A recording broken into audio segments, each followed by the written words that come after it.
السلام علیکم ورحمۃ اللہ وبرکاتہ۔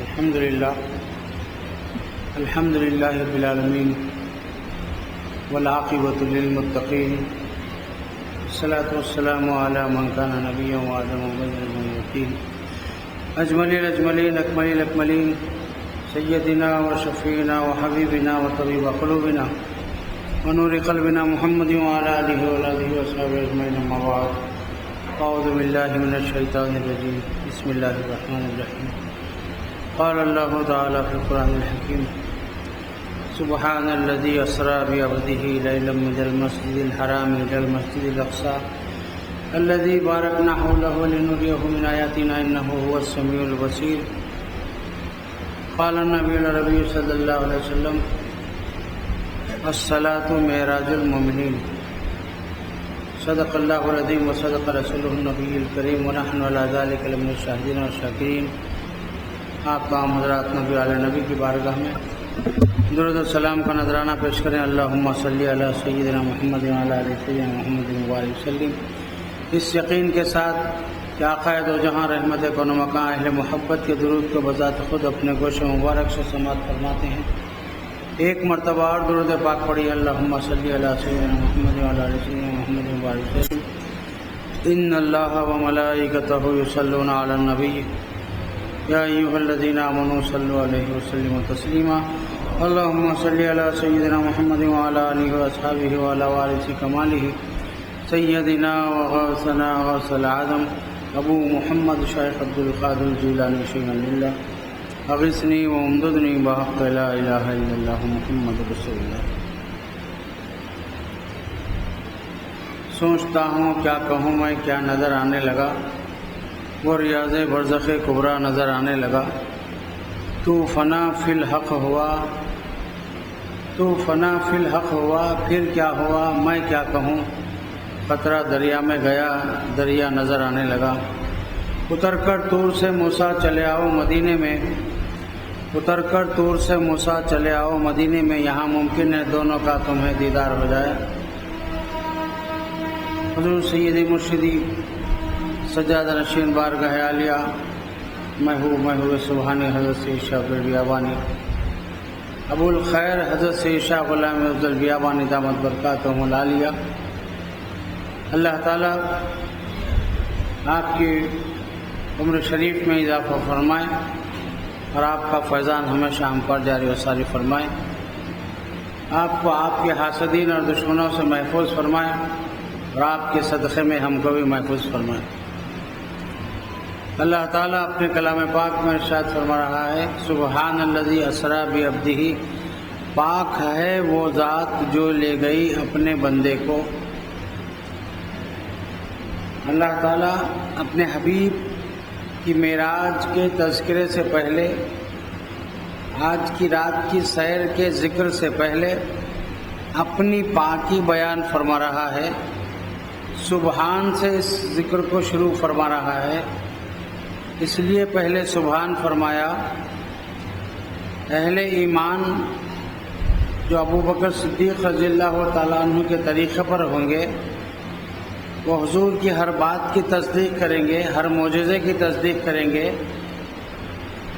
ہر معجزے پر ایمان لائیں گے، ہر بات پر ایمان لائیں گے، لیکن کچھ بوجہلی، کچھ بولہبی ہوں گے جو عقلی گھوڑے دوڑائیں گے اور اہل ایمان کو ایمان ان کا تباہ کرنے کے لیے عقلی باتیں سامنے لائیں گے کہ ایسا کیسے ہو سکتا ہے۔ رات کے تھوڑے سے حصے میں رسول اللہ صلی اللہ تعالی وسلم مکہ معظمہ سے ام ہانی کے گھر سے مکہ معظمہ، پھر مسجد اقصیٰ، پھر وہاں ساتوں آسمان کا سفر طے کرتے ہوئے سدرۃ المنتہا، پھر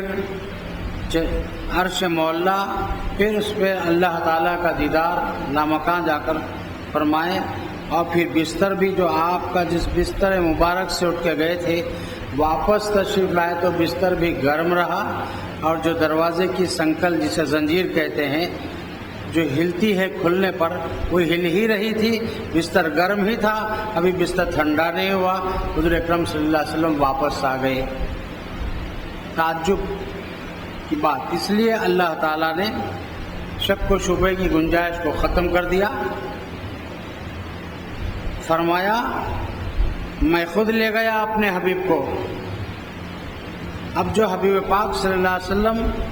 کی معراج اور اس عروج کا انکار کرتے ہیں وہ اللہ تعالیٰ کی قدرت کا انکار کرتے ہیں،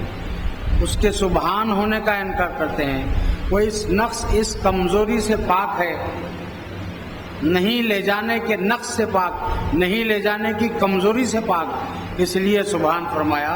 وہ پاک ذات ہے، اس میں کوئی کجی، کوئی کمی، کوئی کمزوری نہیں ہے ایسی کہ وہ اپنے حبیب کو لمحے بھر میں اور لے جائے اور واپس آنے تک ہفتے سماوات کے سفر کے ساتھ، جنت کی سیر کے ساتھ اور جہنم میں جو عذابات ہیں وہ دکھانے کے ساتھ ساتھ پھر واپس لائے تو بستر بھی گرم رہے اور زنجیر بھی ہلتی رہے. اب یہاں ایک سوال پیدا ہوتا ہے، کیا حضور اکرم صلی اللہ تعالی وسلم میں اتنی طاقت نہیں ہے کہ وہ عرش معلیٰ تک جا سکے؟ آپ میں طاقت ہے، لیکن سبحان سے جو شروع فرمایا تو معراج میں حضور کے تصرف اور آپ کی طاقت کا انکار گویا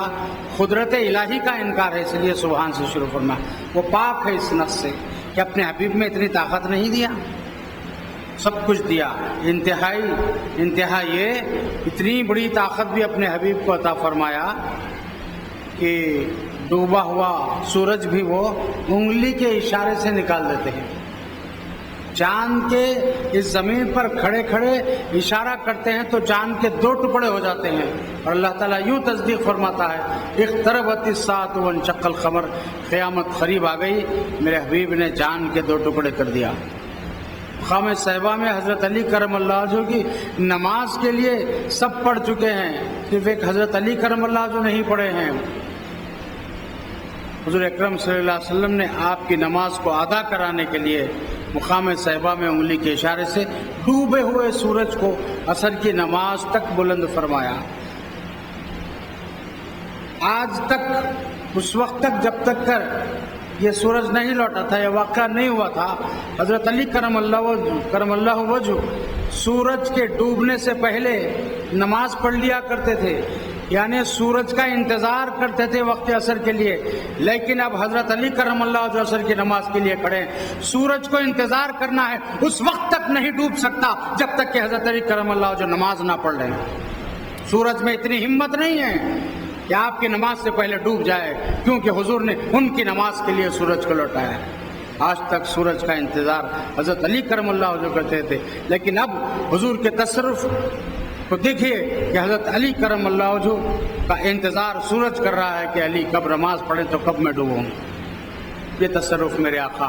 مدنی تاجدار صلی اللہ علیہ وسلم کا ہے کہ سورج الٹے پاؤں پلٹے، چاند اشارے سے ہو چاک، اندھے نجدی دیکھ لے قدرت رسول اللہ کی کہ اللہ تعالیٰ نے اپنے حبیب کو کیا قدرت عطا فرمائی. اتنا ہی نہیں،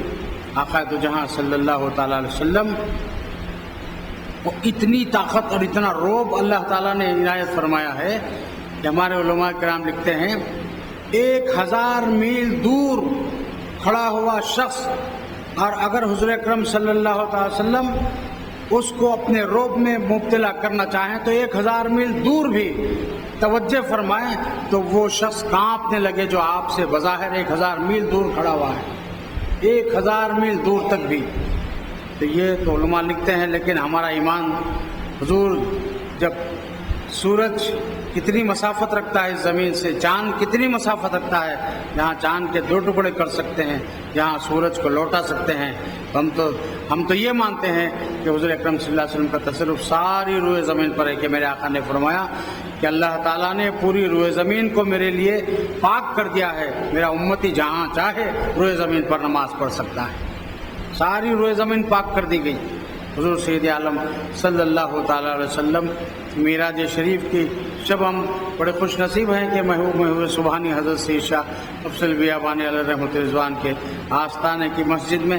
آپ کی معراج پاک منا رہے ہیں. میرے سیدی مرشدی نے جب اللہ تعالیٰ کے دیدار کی بات آئی تو چھتا بازار لحمد الحسن شادی خانے میں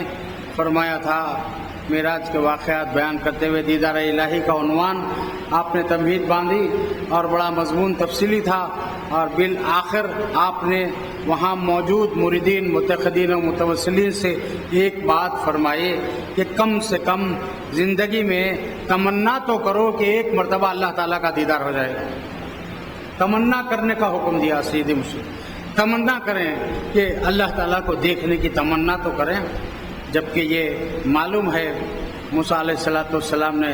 تمنا کی، اظہار تمنا کی، ربی ارینی انظر الیک، اے میرے رب میں تجھے دیکھنا چاہتا ہوں، جبکہ اللہ تعالیٰ نے فرمایا لن ترانی، اے موسیٰ تم مجھے ہرگز نہیں دیکھ سکتے۔ اس کے باوجود بھی یہ تکرار باقی تھی موسیٰ علیہ السلام کی، نہیں مولا میں تجھے دیکھنا چاہتا ہوں، میں تجھے دیکھنا چاہتا ہوں۔ جیسے لاڈلے موسیٰ علیہ السلام تو اللہ نے خاص لن کے ساتھ، کلام حسر کے ساتھ ہرگز ہرگز تم نہیں دیکھ سکتے فرمانے کے باوجود بھی دیکھنے کی تمنا ہی کرتے گئے، تمنا ہی کرتے گئے، اور بار بار یہ کہتے گئے مولا میں کوہ طور آتا ہوں اور جو ہے تجھ سے کلام کرتا ہوں، تیری آواز اتنی پیاری ہے تو کیسا ہوگا۔ آواز سنتے سنتے سنتے دیکھنے کی تمنا پیدا ہو گئی۔ اس لیے ہمارے شریعت میں یہ بتایا جاتا ہے کہ عورت کی آواز بھی گھر سے باہر نہ جائے، کیونکہ مرد سنتے سنتے سنتے دیکھنے کی تمنا کرنے لگتا ہے۔ اس سے مسئلہ اخذ کیا گیا کہ عورت کی آواز بھی باہر نہ جائے، عورت کے روٹی ڈالنے کی، روٹی تھپکنے کی آواز بھی اس کے ہاتھ کی باہر نہ جائے، کیونکہ مرد اس آواز کو سنتے سنتے دیکھنے کی تمنا کرتا ہے۔ اس لیے موسیٰ علیہ السلام سے ثابت کیا علماء نے کہ سنتے سنتے دیکھنے کی تمنا کیے، فرمایا ہرگز نہیں دیکھ سکتے، نہیں دیکھ سکتے۔ جب آپ بے حد اصرار کرنے لگے مولا نہیں میں تجھے دیکھنا ہی چاہتا ہوں، تو اللہ نے فرمایا مجھے بھی راست نہیں دیکھنا، ڈائریکٹ نہیں دیکھنا، انظر الی الجبل، 40 راتیں جاگنا، 40 دن روزہ رکھنا، پھر کوہ طور کے پاس آنا، اور انظر الی الجبل، تم پہاڑ کو دیکھتے رہنا، پھر راست آسمان تجلی کی طرف نہیں دیکھنا، پہاڑ کو دیکھنا، ہم پہاڑ پہ تجلی کریں گے، پھر راست نہیں دکھایا۔ ایک تجلی کوہ طور پر موسیٰ علیہ السلام کو دکھا رہا ہے اللہ تعالیٰ 70,000 حجابات کے درمیان سے، 70,000 پردوں کے درمیان سے، 70,000 حجابات میں ہر حجاب کی موٹائی 70 برس کا راستہ ہے، 500 برس کا راستہ، ایک ایک پردے کی موٹائی 500 برس کا راستہ، ایسے 70,000 حجابات میں سے ایک تجلی فرمائی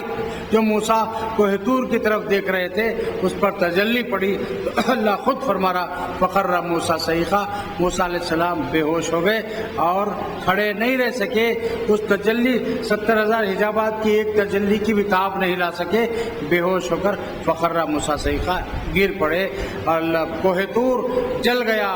کوہ طور جل گیا، لیکن موسیٰ علیہ السلام جلے نہیں، لیکن وہ ایک تجلی کے انوار جو آپ کی آنکھوں میں آ گئے، سما گئے، تو آپ کی بینائی کا یہ عالم ہوا کہ 3 میل دور سے کالی چونٹی کو اندھیری رات میں کالے کالے پہاڑ پر چلتا ہوا دیکھ لیتے تھے، آپ کی بینائی کا یہ عالم۔ تو جو حجابات کے اندر سے ایک تجلی تمنا کر کر کے، روزے رکھ رکھ کے، دن میں جہاد کر کر کے، راتیں جاگ جاگ کر ایک تجلی، تو آپ کی بینائی کا یہ عالم جو بلا حجاب، بغیر کسی پردے کے، بے پردہ ہو کر، مکان میں نہیں لامکان میں، ثم استویٰ علی العرش، ساری کائنات بنا کر عرش پر استوا فرمانے والا، جس کی کرسی عرش پر، جو عرش پر استوا کیا، وہ بلا حجاب بے پردہ اپنے حبیب پاک کو اپنے دیدار سے مشرف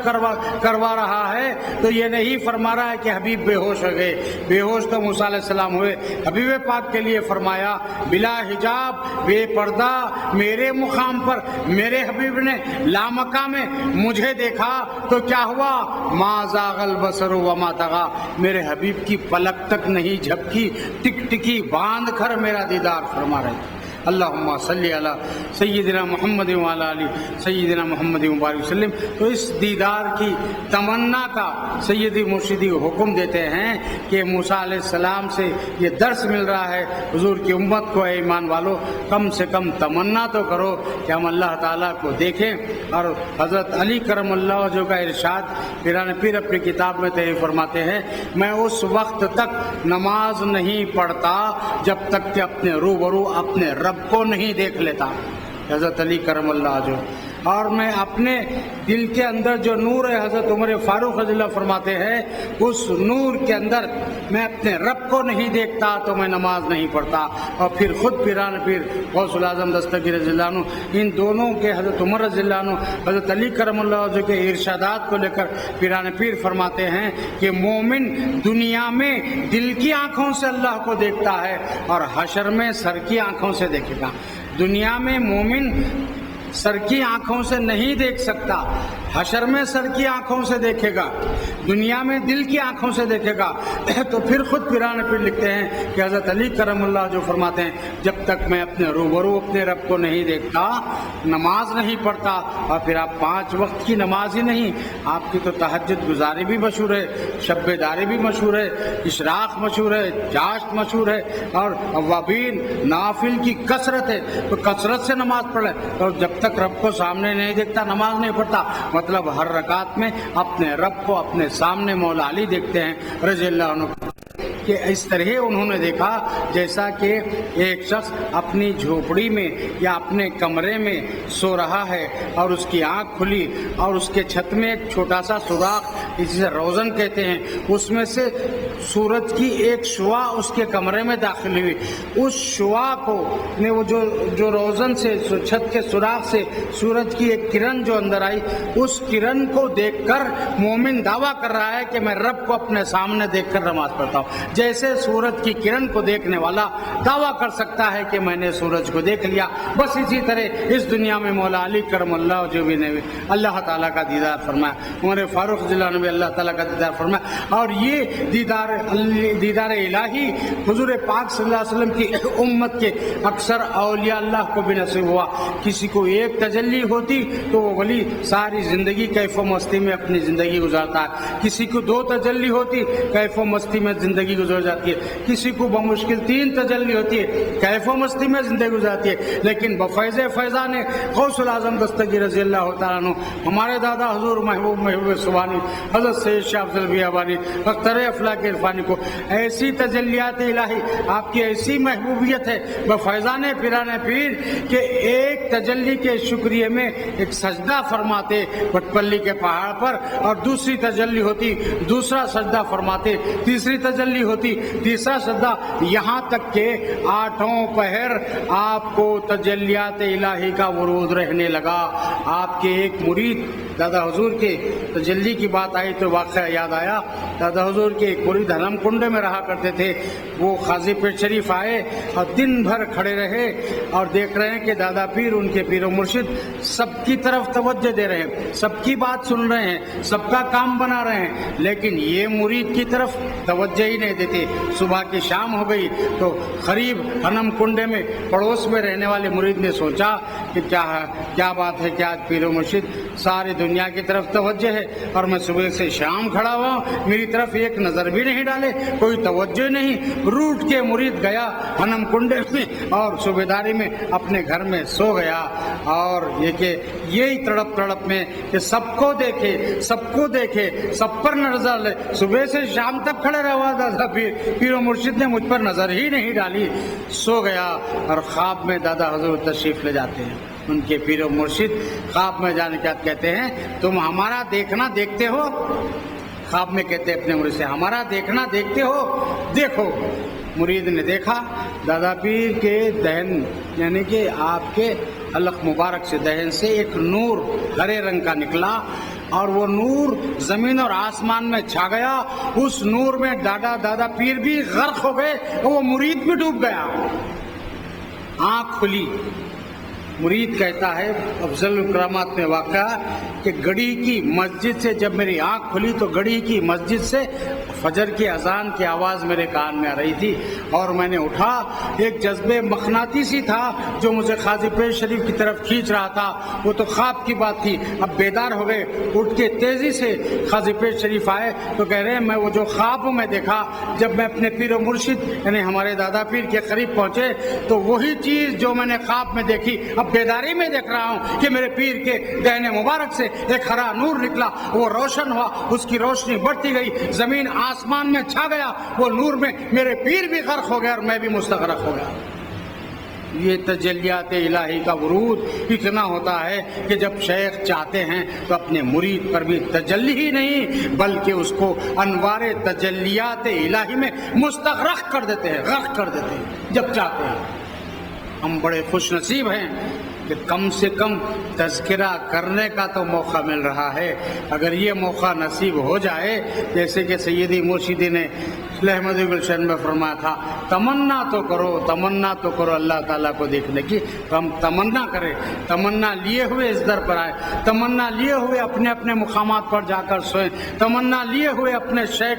شیخ کے دہنے مبارک سے ان انوار کو جو تجلیات میں وہ مستغرق ہے اس انوار کو دیکھنے کی تمنا کریں، تاکہ شیخ کے وسیلے سے اس دنیا سے بغیر دیدار الہی کے ہمیں موت نہ آنے پائے، ہمیں موت بھی آئے تو دیدار الہی کے ساتھ آئے۔ حضور سید عالم صلی اللہ تعالیٰ علیہ وسلم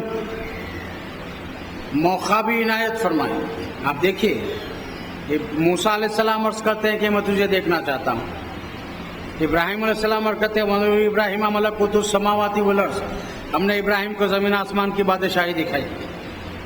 دیگر انبیاء بھی درخواست کرے سب، لیکن حضور اکرم صلی اللہ تعالی وسلم کے دیدار اللہ تعالیٰ مخصوص رکھا تھا، بلا حجاب دیدار، تو اس دیدار کے لیے اللہ تعالیٰ فرما سبحان الذی اسریٰ بعبدہ، جب اس دنیا میں اپنے حبیب کو بھیج رہا ہے تو عبد کہہ کر نہیں بھیج رہا ہے، فرمانا یا ایھا النبی انا ارسلناک شاہدا و مبشرا و نذیرا، یہاں بھیج رہا ہے اپنی بارگاہ سے اپنے حبیب کو تو شاہد کہہ کر، حاضر ناظر کہہ کر، مبشر کہہ کر، بشارت دینے والا کہہ کر، نذیرہ کہہ کر، ڈرانے والا کہہ کر، سراج منیر کہہ کر، روشن چراغ کہہ کر، اور پھر رحمت للعالمین کہہ کر، طٰہٰ کہہ کر، یاسین کہہ کر، بڑے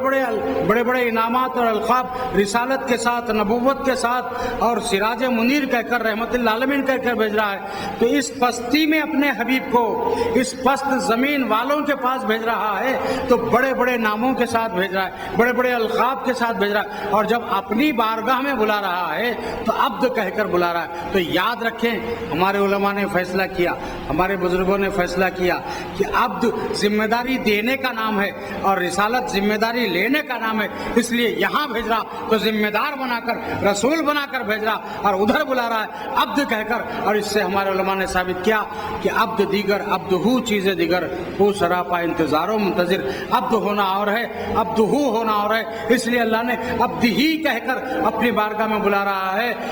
اتنی بلند مرتبہ مقام پر جا رہے ہیں تو عبد کہہ کر، تو اس سے ثابت کرتے ہمارے بزرگان دین اور ہمارے علماء کرام کہ حضور کی صفت عبدیت حضور کی صفت رسالت سے افضل ہے، حضور کی صفت عبدیت حضور کی صفت نبوت سے افضل ہے، صفت عبدیت صفت نبوت اور رسالت سے افضل ہے، لہذا عبد کہہ کر یہ نہیں سمجھنا کہ حضور کسی اور عام عبد کی طرح عبد ہے، بلکہ عبد دیگر، عبد ہو چیز دیگر، وہ سراپا انتظار و منتظر، ہم تجلی کے انتظار میں ہیں، اور حضور اکرم صلی اللہ تعالی وسلم کو بلا مانگے کہ اللہ تعالیٰ تجلیات و انوار اور دیدار سے مشرف فرماتا ہے۔ موسیٰ علیہ السلام کو راتوں جاگنا پڑا اور دن کو روزے رکھنا پڑا، لیکن آپ دیکھ رہے ہیں حضرت ام ہانی کے گھر حضور آرام فرما رہے ہیں، بستر استراحت پر ہیں اور جبریل آ رہے ہیں، حضور یہاں سے ثابت نہیں ہو رہا کہ حضور دیکھنا چاہ رہے ہیں،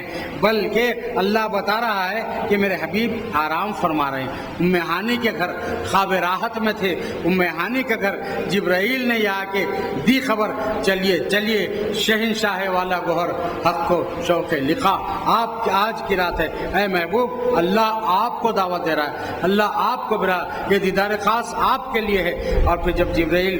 آئے بھی حضرت ام ہانی کے گھر میں تو چھت کھول کر اندر اترے اور دیکھے کہ حضور استراحت فرما رہے ہیں۔ آپ کیسے حضور کو جگائیں، ندا نہیں دے سکتے۔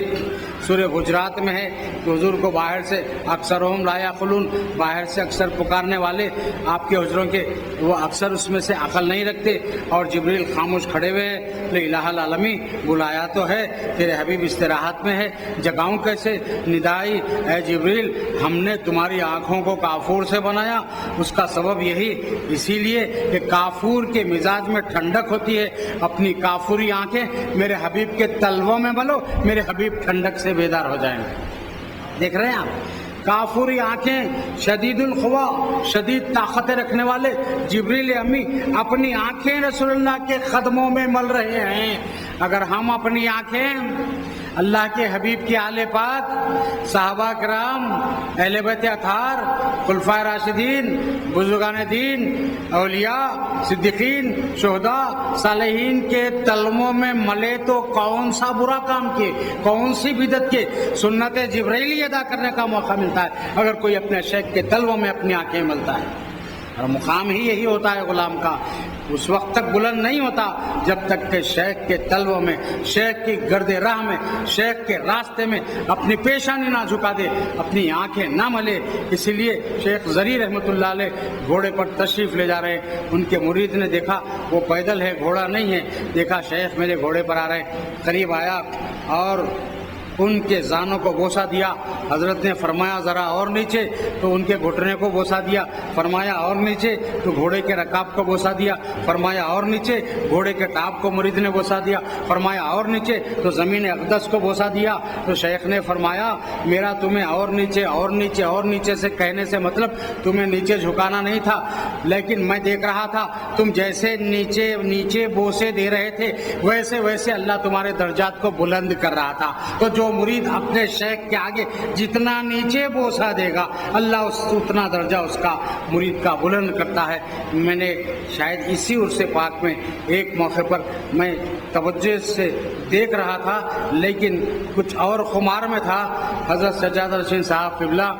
اپنی مسند سے اٹھے، عرس شریف کے دوران سما کے بعد دادا حضور کی بارگاہ میں تشریف لائے، تو ہم اکثر گھٹنے ٹیک کر دادا حضور کی مزار کو بوسہ دیتے ہیں۔ میں نے حضرت سجادہ رشید صاحب قبلہ کو دیکھا، میرے بچوں نے توجہ دلائی کہ ابو دیکھو مالک کہاں چوم رہے ہیں، تو